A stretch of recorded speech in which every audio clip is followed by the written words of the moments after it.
सभोपदेशक अध्याय 1। सभोपदेशक अध्याय 1। यरूशलेम के राजा दाऊद के पुत्र और उपदेशक के वचन। उपदेशक का यह वचन है कि व्यर्थ ही व्यर्थ, व्यर्थ ही व्यर्थ, सब कुछ व्यर्थ है उस सब परिश्रम से जिसे मनुष्य धरती पर करता है। उसको क्या लाभ होता है? एक पीढ़ी जाती है और दूसरी पीढ़ी आती है, परंतु पृथ्वी सर्वदा बनी रहती है। सूर्य उदय होकर अस्त भी होता है और उसके उदय की दिशा को वेग से चला जाता है। वायु दक्षिण की ओर बहती है और उत्तर की ओर घूमती आती है। वह घूमती और बहती रहती है और अपने चक्करों में लौट आती है। सब नदियां समुद्र में जा मिलती है, तो भी समुद्र भर नहीं जाता। जिस स्थान से नदियां निकलती है, उधर ही को वे फिर जाती है। सब बातें परिश्रम से भरी है, मनुष्य इसका वर्णन नहीं कर सकता। न तो आंखें देखने से तृप्त होती है और न कान सुनने से भरते हैं। जो कुछ हुआ था वही फिर होगा, और जो कुछ बन चुका है वही फिर बन जाएगा, और सूर्य के नीचे कोई नई बात नहीं है। क्या ऐसी कोई बात है जिसके विषय में लोग कह सकते हैं कि देख, यह नई है? यह तो प्राचीन युगों में वर्तमान थी। प्राचीन लोगों का कुछ स्मरण नहीं रहा, और होने वाले लोगों का कुछ भी स्मरण उनके बाद होने वालों को न रहेगा। मैं उपदेशक यरूशलेम में इस्राएल का राजा था, और मैंने अपना मन लगाया कि जो कुछ सूर्य के नीचे किया जाता है उसका भेद बुद्धि से सोच सोच कर मालूम करूं। यह बड़े दुख का काम है जो परमेश्वर ने मनुष्य के लिए ठहराया है कि वे उसमें लगे रहे। मैंने उन सब कामों को देखा जो सूर्य के नीचे किए जाते हैं। देखो, वे सब व्यर्थ और मानो वायु को पकड़ना है। जो टेढ़ा है वह सीधा नहीं हो सकता, और जितनी वस्तुओं में घटी है वे गिनी नहीं जाती। मैंने मन में कहा कि देख, जितने यरूशलेम में मुझसे पहले थे उन सबों से मैंने बहुत अधिक बुद्धि प्राप्त की है, और मुझको बहुत बुद्धि और ज्ञान मिला है। और मैंने अपना मन लगाया कि बुद्धि का भेद खोलूं और बावलेपन और मूर्खता को भी जान लूं। परंतु मुझे जान पड़ा कि यह भी वायु को पकड़ना है, क्योंकि बहुत बुद्धि के साथ बहुत खेद भी होता है, और जो अपना ज्ञान बढ़ाता है वह अपना दुख भी बढ़ाता है। सभोपदेशक अध्याय 2। सभोपदेशक अध्याय 2। मैंने अपने मन से कहा, चल, मैं तुझको आनंद के द्वारा जांचूंगा, इसलिए आनंदित और मगन हो। परंतु देखो, यह भी व्यर्थ है। मैंने हंसी के विषय में कहा, यह तो बावलापन है, और आनंद के विषय में कि उससे क्या प्राप्त होता है। मैंने मन में सोचा कि किस प्रकार से मेरी बुद्धि बनी रहे, और मैं अपने प्राण को दाख मधु पीने से क्यों कर बहलाऊं, और क्यों कर मूर्खता को थामे रहूं, जब तक मालूम न करूं कि वह अच्छा काम कौन सा है जिसे मनुष्य अपने जीवन भर करता रहे। मैंने बड़े बड़े काम किए हैं।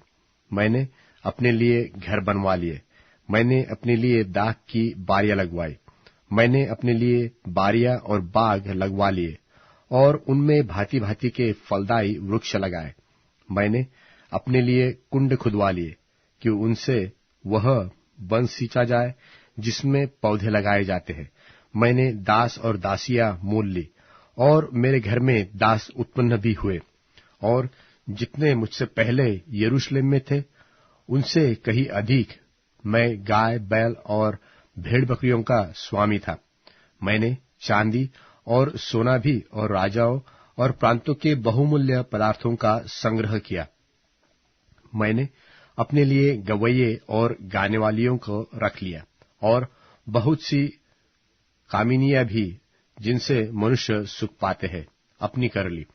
इस प्रकार मैं अपने से पहले से सब यरूशलेम वासियों से अधिक महान और धनाढ्य हो गया, तो भी मेरी बुद्धि ठिकाने रही, और जितनी वस्तुओं के देखने की मुझे लालसा हुई उन सबों को देखने से मैं न रुका।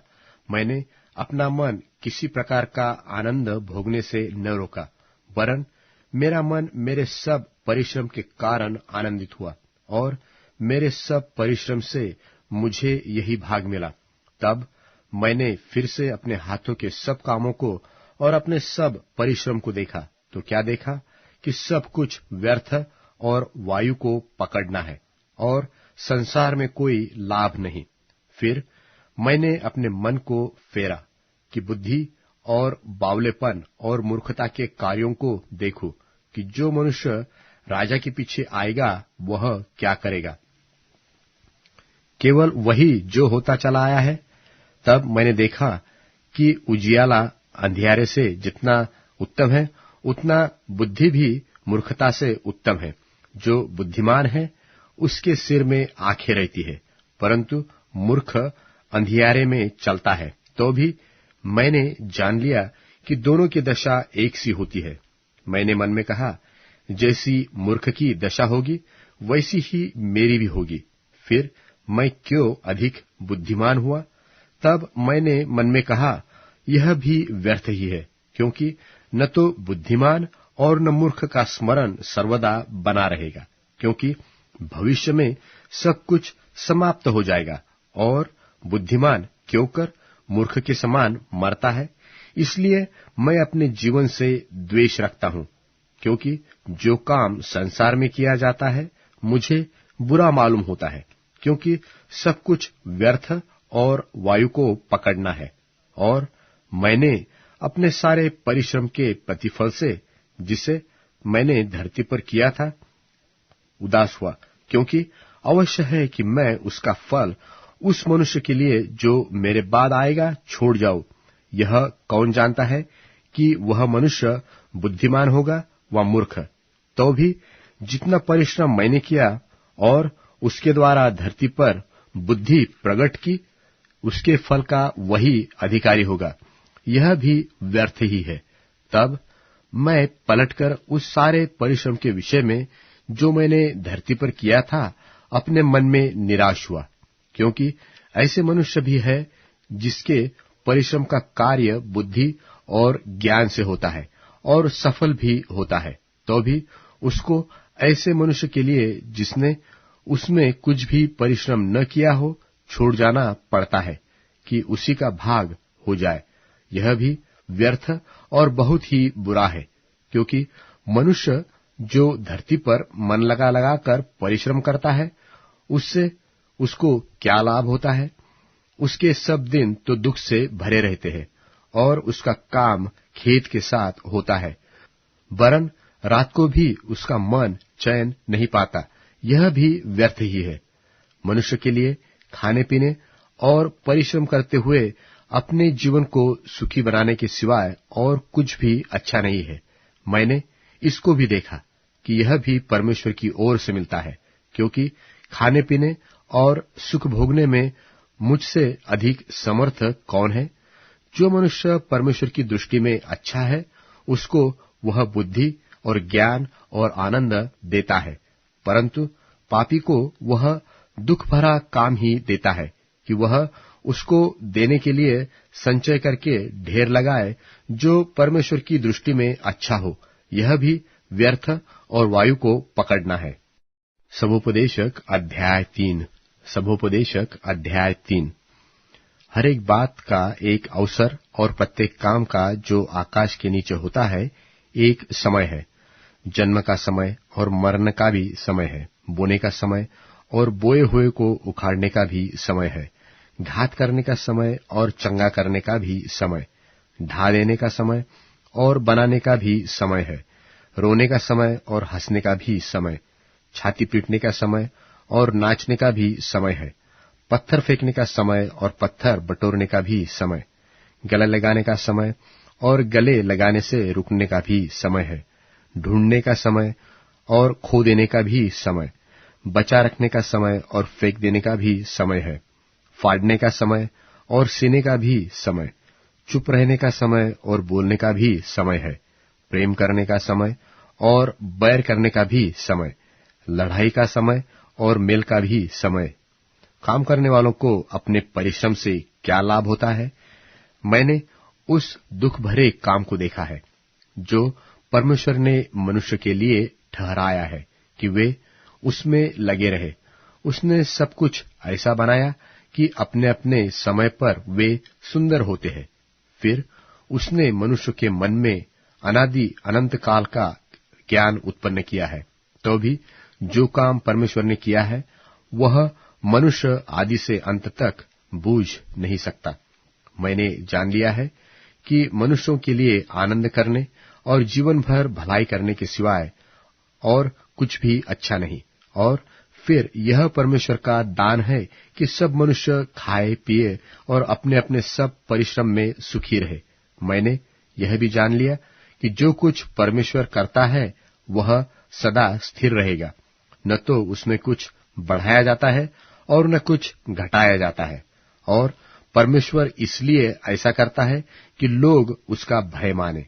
जो कुछ हुआ वह इससे पहले भी हो चुका था, और जो होने वाला है वह हो भी चुका है, और परमेश्वर बीती हुई बात को फिर पूछता है।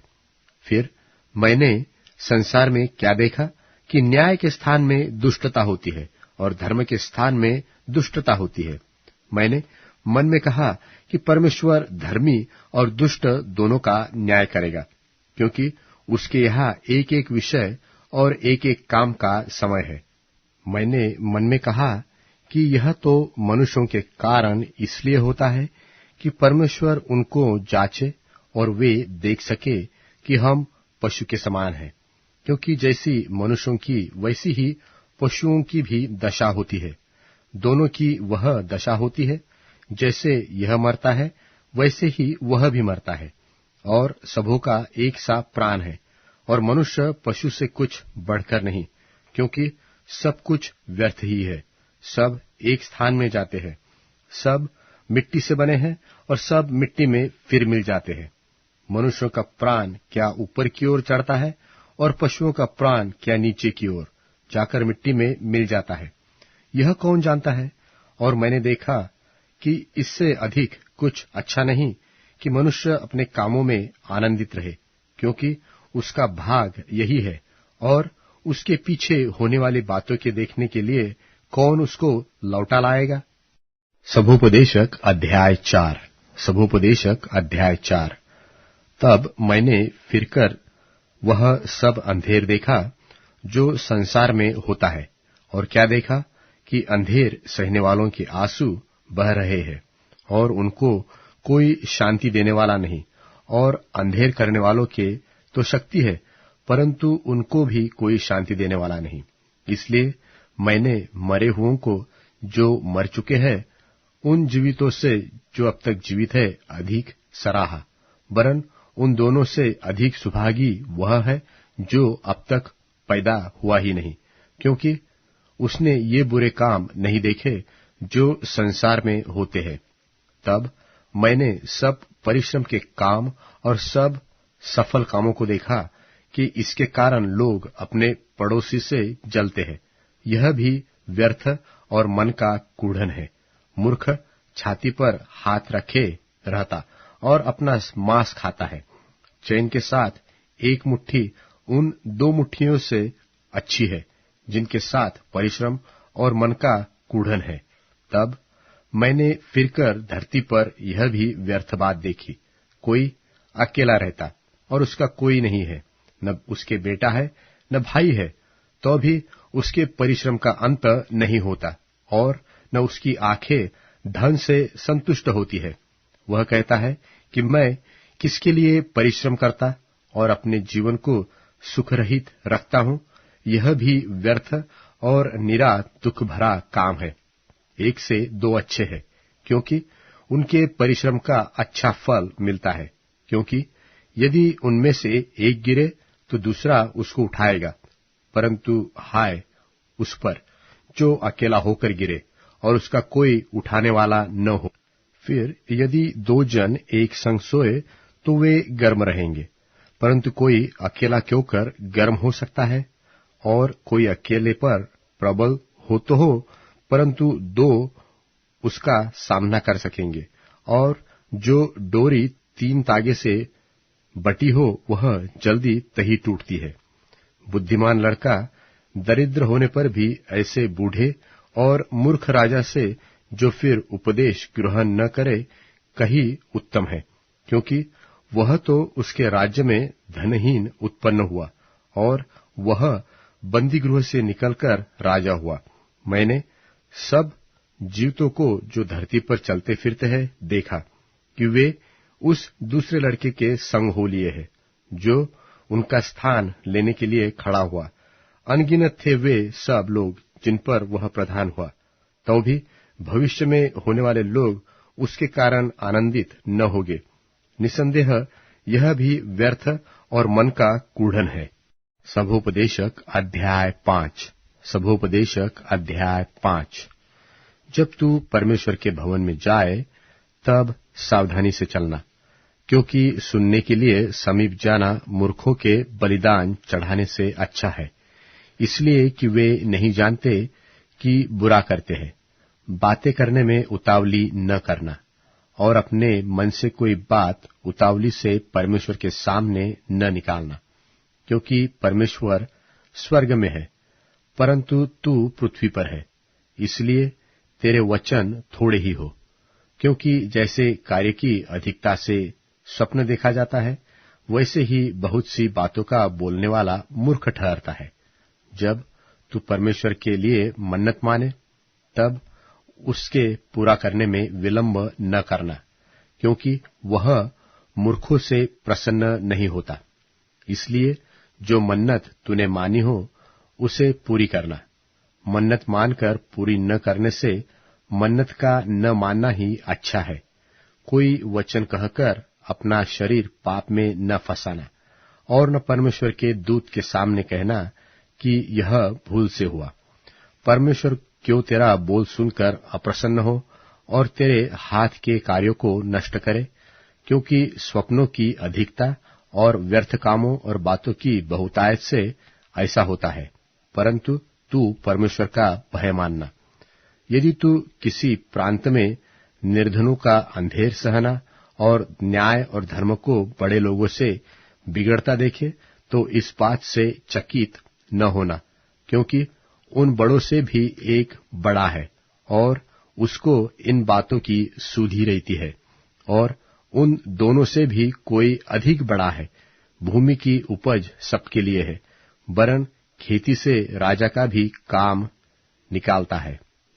जो रुपये से प्रीति रखे वह रुपये से तृप्त न होगा, और जो बहुत धन से प्रीति रखे उसको कुछ फल न होगा। यह भी व्यर्थ है। जब संपत्ति बढ़ती है तब उसके खाने वाले भी बढ़ते हैं। तब उसके स्वामी को इसे छोड़ और क्या लाभ हुआ कि उसने उस संपत्ति को अपनी आंखों से देखा है। परिश्रम करने वाला चाहे थोड़ा खाए चाहे बहुत, तो भी उसकी नींद सुखदायी होती है, परंतु धनी के धन के बढ़ने के कारण उसको नींद नहीं आती। एक बड़ी बुरी बला है जिसमैंने धरती पर देखी है, अर्थात वह धन जिसे उसका मालिक अपनी ही हानि के लिए रख छोड़ता है, और वह किसी बुरे काम में उड़ जाता है। और यदि उसके घर में बेटा उत्पन्न हो तो उसके हाथ में कुछ नहीं होता। जैसा वह माँ के पेट से निकला वैसा ही वह नंगा जैसा आया था लौट जाएगा, और अपने परिश्रम के बदले कुछ भी न पाएगा जिसे वह अपने हाथ में ले जाए। और यह भी एक बड़ी बला है कि जैसा वह आया ठीक वैसा ही वह जाएगा। फिर उसे उस व्यर्थ परिश्रम से क्या लाभ है? फिर वह जीवन भर बेचैनी में खाता है और बहुत ही दुखित और रोगी रहता है और क्रोध भी करता है। सुन, जो मैंने देखा है यह भली बात है, वरन अति सुंदर है कि मनुष्य खाए और पिए और अपने परिश्रम से जो वह धरती पर करता है, अपनी सारी आयु भर जिससे परमेश्वर ने उसे दी है, सुखी रहे, क्योंकि उसका भाग यही है। वरन जिस किसी मनुष्य को परमेश्वर ने धन संपत्ति दी हो और उसे आनंद भोगने और उसमें से अपना भाग लेने और परिश्रम करते हुए आनंद करने की शक्ति भी दी हो, तो यह परमेश्वर का वरदान है, क्योंकि इस जीवन के दिन उसको बहुत स्मरण न रहेंगे और परमेश्वर उसकी सुन सुनकर उसके मन को आनंदित करता है। सभोपदेशक अध्याय 6। सभोपदेशक अध्याय 6। एक बुराई है जो मैंने धरती पर देखी है, वह मनुष्य को बहुत दबाए रखती है। अर्थात किसी मनुष्य को परमेश्वर धन संपत्ति और प्रतिष्ठा यहां तक देता है कि जो कुछ उसका मन चाहता है उसमें से कुछ भी नहीं घटता, तो भी परमेश्वर उसको उनमें से खाने नहीं देता, कोई दूसरा ही उसे खाता है। यह व्यर्थ और भयानक रोग है। यदि किसी पुरुष के 100 पुत्र हो और वह बहुत वर्ष जीवित रहे और उसकी आयु बढ़ जाए, परंतु उसका प्राण प्रसन्न न रहे और न उसकी अंतिम क्रिया की जाए, तो मैं कहता हूं कि ऐसे मनुष्य से अधूरे समय का जन्मा हुआ बच्चा उत्तम है, क्योंकि वह व्यर्थ ही आया और अंधेरे में चला गया और उसका नाम अंधेरे में छिपा रहता है और सूर्य को भी न देखा, न किसी चीज को जानने पाया। इसलिए इसको उस मनुष्य से अधिक चैन मिला। हाँ, चाहे वह 2000 वर्ष जीवित रहे और कुछ सुख भोगने न पाए, तो उसे क्या सब के सब एक ही स्थान में नहीं जाते? मनुष्य का सारा परिश्रम उसके पेट के लिए होता है, तो भी उसका मन नहीं भरता। जो बुद्धिमान है वह मूर्ख से किस बात में बढ़कर है, और दीन जन जो यह जानता है कि इस जीवन में किस प्रकार से चलना चाहिए, वह भी उससे किस बात में बढ़कर है। आंखों से देख लेना मन की चंचलता से उत्तम है, यह भी व्यर्थ और मन का कूढ़न है। जो कुछ हुआ है उसका नाम युग के आरंभ से रखा गया है, और यह प्रकट है कि वह आदमी है, और न वह उससे जो उससे अधिक शक्तिमान है झगड़ा कर सकता है। बहुत सी ऐसी बातें हैं जिनके कारण जीवन और भी व्यर्थ होता है, तो फिर मनुष्य को क्या लाभ? क्योंकि कौन जानता है कि मनुष्य के व्यर्थ जीवन के सब दिनों में जो वह परछाई की नाई बिताता है उसके लिए क्या अच्छा है? क्योंकि मनुष्य को कौन बता सकता है कि उसके बाद दुनिया में क्या होगा? सभोपदेशक अध्याय 7। सभोपदेशक अध्याय 7। अच्छा नाम अनमोल इत्र से और मृत्यु का दिन जन्म के दिन से उत्तम है। जेवनार के घर जाने से शोकी के घर जाना उत्तम है, क्योंकि सब मनुष्यों के लिए अंत में मृत्यु का शोक यही है। और जो जीवित है वह मन लगाकर इस पर सोचेगा। खेद हंसी से उत्तम है, क्योंकि जब मुंह पर शोक छा जाता है तब मन सुधरता है। बुद्धिमानों का मन शोक करने वालों की घर की ओर लगा रहता है, परंतु मूर्खों का मन आनंद के घर लगा रहता है। मूर्खों के गीत सुनने से बुद्धिमान की घुड़की सुनना उत्तम है, क्योंकि मूर्ख की हंसी हांडी के नीचे जलते हुए कांटों की चरचराहट के समान होती है, यह भी व्यर्थ है। निश्चय अंधेर में पड़ने से बुद्धिमान बावला हो जाता है, और घूस लेने से बुद्धि नाश होती है। किसी काम के आरंभ से उसका अंत उत्तम है, और धीरजवंत पुरुष गर्वी से उत्तम है। अपने मन में उतावली करके न क्रोधित हो, क्योंकि क्रोध मूर्खों ही के हृदय से आता है। तू न कहना कि इसका क्या कारण है कि बीते दिन इनसे उत्तम थे, क्योंकि यह तू बुद्धिमानी से नहीं पूछता। बुद्धि बपौती के समान है, वरन जीवतों के लिए उससे श्रेष्ठ है, क्योंकि बुद्धि आड़ का काम देती है, रुपया भी आड़ का काम देता है, परंतु ज्ञान की यह श्रेष्ठता है कि बुद्धि से उसके रखने वालों के जीवन की रक्षा होती है। परमेश्वर के काम पर दृष्टि कर। जिस वस्तु को उसने टेढ़ी किया हो, उसे कौन सीधी कर सकता है? सुख के दिन सुख मान और दुख के दिन सोच, क्योंकि परमेश्वर ने दोनों को एक ही संग रखा है, जिससे मनुष्य अपने बाद होने वाली किसी बात को न बूझ सके। मैंने अपने व्यर्थ दिनों में यह सब कुछ देखा है। कोई धर्मी होता है जो अपने धर्म का काम करते हुए नाश हो जाता है, और दुष्ट बुराई करते हुए दीर्घायु होता है। असीमित धर्मी न बन और न अपने को अधिक बुद्धिमान बना। तू क्यों अपने ही नाश का कारण हो? अत्यंत दुष्ट भी न बन और न मूर्ख हो। तू अपने समय से पहले क्यों मरे? यह अच्छा है कि तू इस बात को पकड़े रहे और उस बात पर से ही हाथ न उठाए, क्योंकि जो परमेश्वर का भय मानता है वह इन सब कठिनाइयों से पार हो जाएगा। बुद्धि ही से नगर के 10 हाकिमों की अपेक्षा बुद्धिमान को अधिक सामर्थ्य प्राप्त होता है। निसंदेह पृथ्वी पर कोई ऐसा धर्मी मनुष्य नहीं जो भलाई ही करे और भूल न करे। फिर जितनी बातें कही जाए सब पर कान लगाना। ऐसा न हो कि तू सुने कि तेरा दास तुझी को शाप देता है, क्योंकि तू आप जानता है कि तूने भी बहुत बैर औरों को शाप दिया है। यह सब मैंने बुद्धि से जांच लिया है। मैंने कहा, मैं बुद्धिमान हो जाऊंगा, परंतु यह मुझसे दूर रहा। वह जो दूर और अत्यंत गहरा है, उसका भेद कौन पा सकता है? मैं अपना मन लगाता हुआ फिरता रहा कि बुद्धि के विषय में जान लूं, उसका भेद जानूं और खोज निकालूं, और यह भी जान लूं कि दुष्टता नीरी मूर्खता है और मूर्खता नीरा बावलापन है। और मैंने मृत्यु से भी अधिक दुखदायी एक वस्तु पाई, अर्थात वह स्त्री जिसका मन फंदा और जाल है और जिसके हाथ हथकड़िया है। जिस पुरुष से परमेश्वर प्रसन्न है वही उससे बचेगा, परंतु पापी उसका शिकार होगा।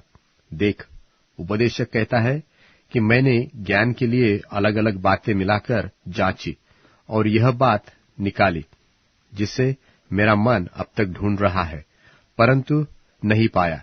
अर्थात 1000 में से मैंने एक पुरुष को पाया, परंतु उनमें एक भी स्त्री नहीं पाई।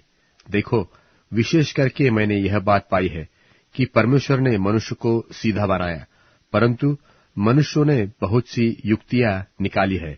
सभोपदेशक अध्याय 8।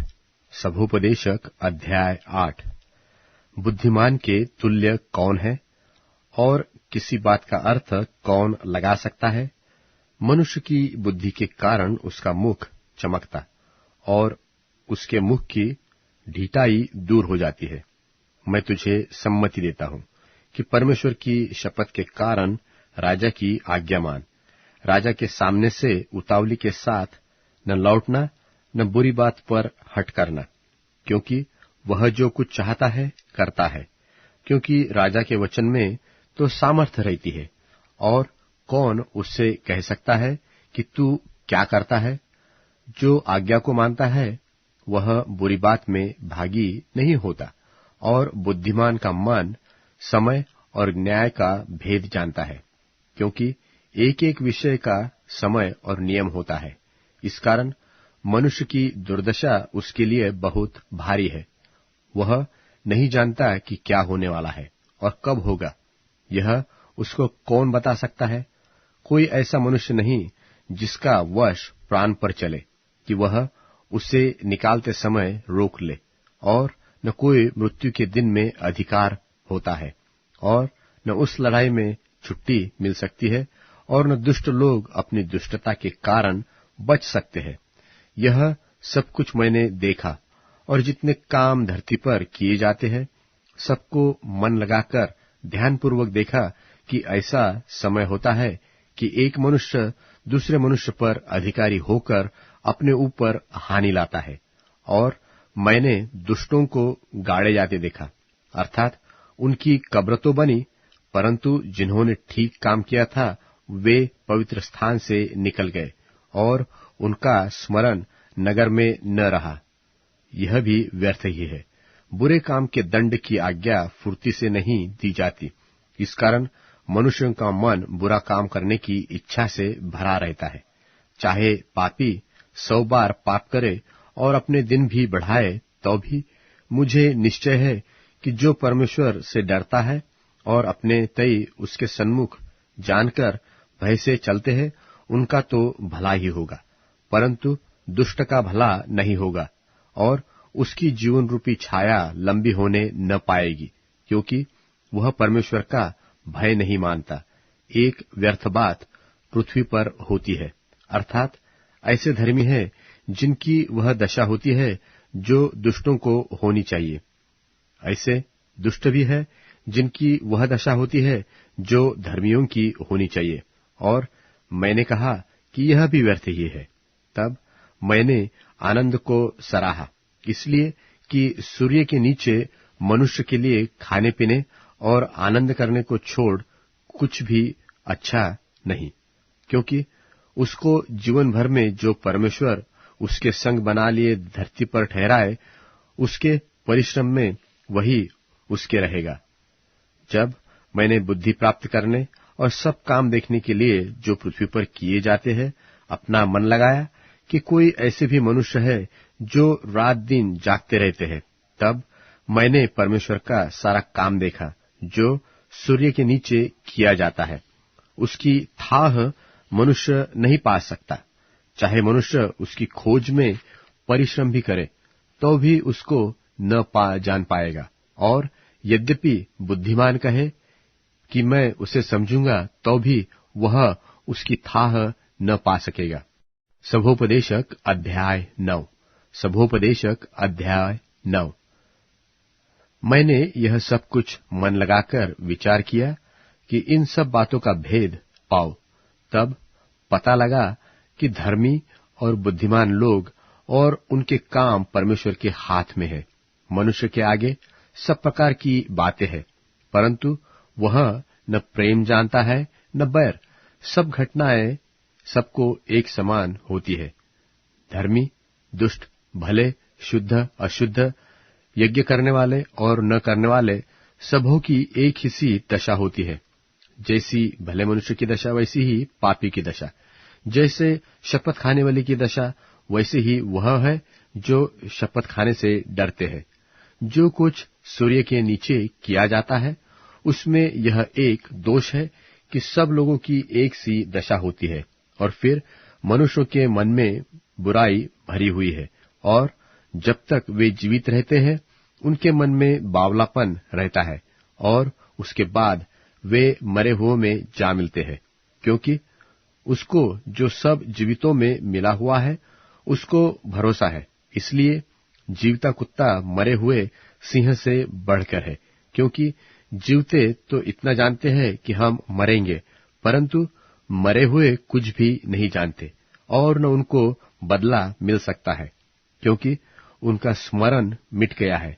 उनका प्रेम और उनका बैर और उनकी डाह अब नाश हो चुके, और जो कुछ सूर्य के नीचे किया जाता है उसमें उनका फिर सदा के लिए कोई भाग न होगा। अपने मार्ग पर चला जा, अपनी रोटी आनंद से खाया कर और अपना दाख मधु मन से सुख मान कर पिया कर, क्योंकि परमेश्वर तेरे कामों से प्रसन्न हो चुका है। तेरे वस्त्र सदा उजले रहे और तेरे सिर पर तेल की घटी न हो। अपने जीवन के सारे व्यर्थ दिन जो उसने सूर्य के नीचे तेरे लिए ठहराए हैं, अपनी प्यारी पत्नी के संग में अपने व्यर्थ जीवन के दिन बिताना, क्योंकि तेरे जीवन में और तेरे परिश्रम में जो तू सूर्य के नीचे करता है तेरा यही भाग है।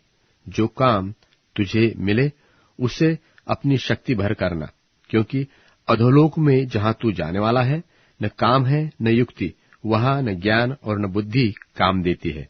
मैंने फिर कर धरती पर देखा कि न तो दौड़ में वेग दौड़ने वाले और युद्ध में शूरवीर जीतते हैं, फिर न तो बुद्धिमान लोग रोटी पाते हैं और न समझने वाले धन, और न प्रवीणों को अनुग्रह होता है। वे सब समय और संयोग के वश में है, क्योंकि मनुष्य अपना समय नहीं जानता।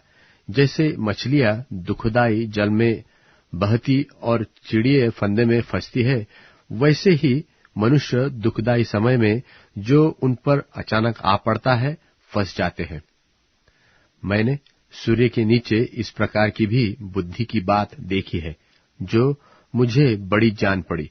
अर्थात एक छोटा सा नगर था और उसमें थोड़े ही लोग थे, और किसी बड़े राजा ने उस पर चढ़ाई करके उसे घेर लिया और उसके विरुद्ध बड़े बड़े कोट बनवाए, और उसमें एक दरिद्र बुद्धिमान पुरुष पाया गया, और उसने उस नगर को अपनी बुद्धि के द्वारा बचाया, परंतु किसी ने उस दरिद्र पुरुष को स्मरण न रखा। तब मैंने कहा, बुद्धि पराक्रम से उत्तम है, तो भी उस दरिद्र की बुद्धि तुच्छ की जाती है और उसका वचन कोई नहीं सुनता। बुद्धिमानों के वचन जो धीमे धीमे कहे जाते हैं, वह मूर्खों के बीच प्रभुता करने वाले के चिल्ला चिल्ला कर कहने से अधिक सुने जाते हैं। बुद्धि लड़ाई के हथियारों से उत्तम है, और एक पापी से बहुत भलाई नाश होती है। सभोपदेशक अध्याय 10। सभोपदेशक अध्याय 10। सभोपदेशक अध्याय 10। मरी हुई मक्खियों के कारण गंधी का तेल सड़ने और बसाने लगता है, और थोड़ी सी मूर्खता बुद्धि और प्रतिष्ठा को मात कर देती है। बुद्धिमान का मन दाहिनी ओर रहता है, परंतु मूर्ख का मन बाईं ओर रहता है।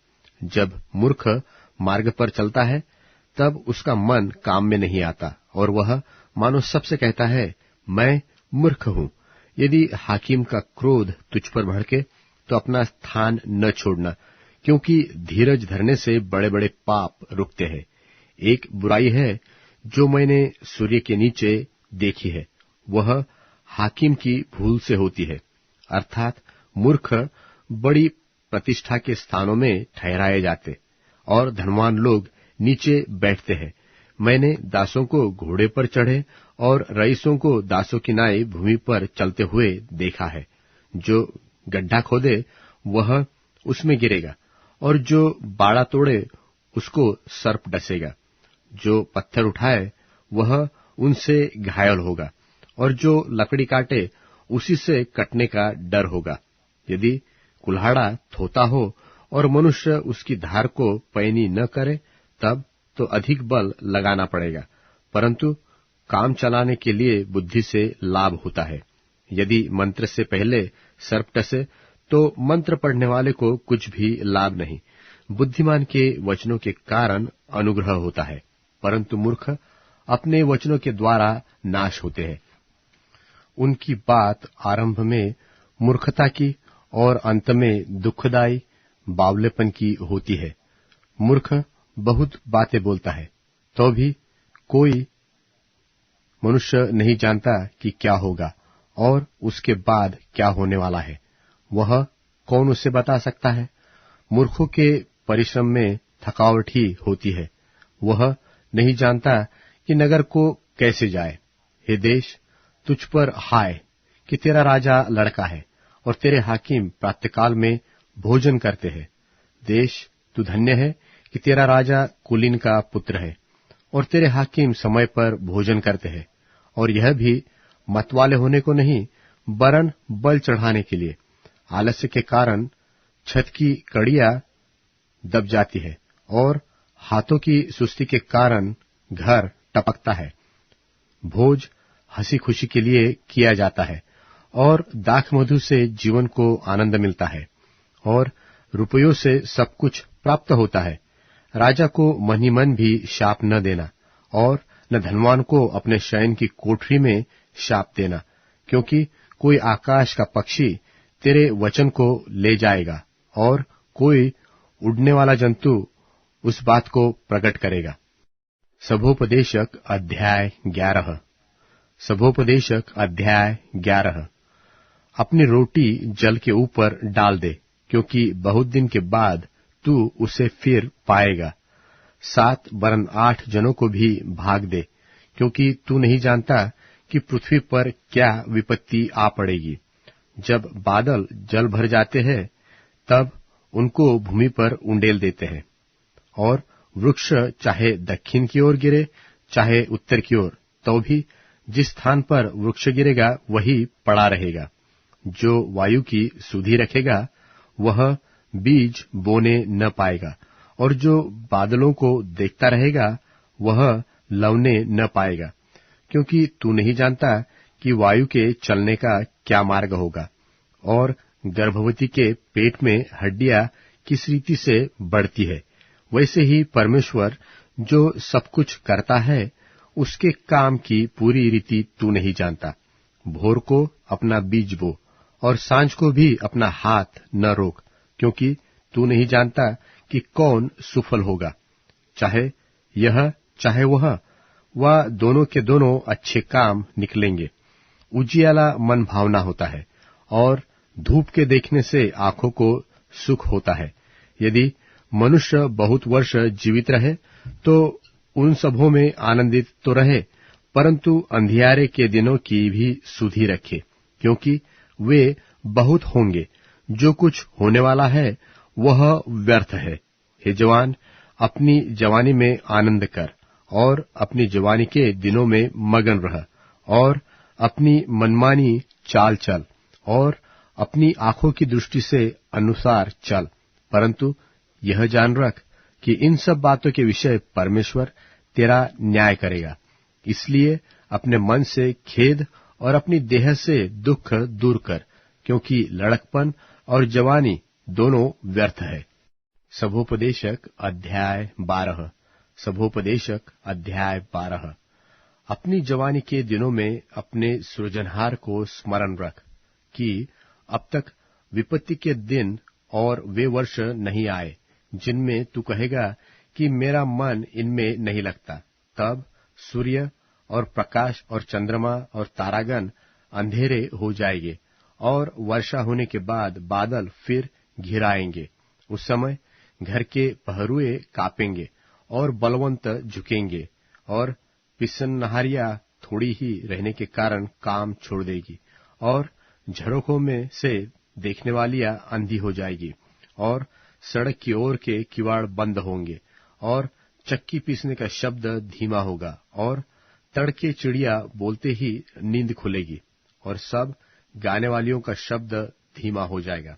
फिर जो ऊंचा हो उससे भय खाया जाएगा, और मार्ग में डरावनी वस्तुएं मानी जाएगी, और बादाम का पेड़ फूलेगा, और टिड्डी भी भारी लगेगी, और भूख बढ़ाने वाला फल फिर काम न देगा, क्योंकि मनुष्य अपने सदा के घर को जाने पर होगा, और रोने पीटने वाले सड़क सड़क फिरेंगे। उस समय चांदी का तार 2 टुकड़े हो जाएगा, और सोने का कटोरा टूटेगा, और सोते के पास घड़ा फूटेगा, और कुंड के पास रहट टूट जाएगा। तब मिट्टी जो कि तो मिट्टी में मिल जाएगी, और आत्मा परमेश्वर के पास जिसने उसे दिया लौट जाएगी। उपदेशक कहता है कि सब व्यर्थ ही व्यर्थ, सब कुछ व्यर्थ है। और फिर उपदेशक जो बुद्धिमान था, इसलिए वह प्रजा को ज्ञान सिखाता रहा, और कान लगाकर और पूछपाछ करके बहुत से नीति वचन क्रम से रखता था। उपदेशक मन भावनी बातें खोजकर निकालता था, और ये बातें सच्ची है जो सिधाई से लिखी गई है। बुद्धिमानों के वचन पैनों के समान होते हैं, और सभाओं के प्रधानों की बात गाड़ी हुई कीलों के सरीखी है, क्योंकि एक ही चरवाहे की ओर से मिलती है। और फिर हे मेरे पुत्र, चौकसी इन्हीं से सीख।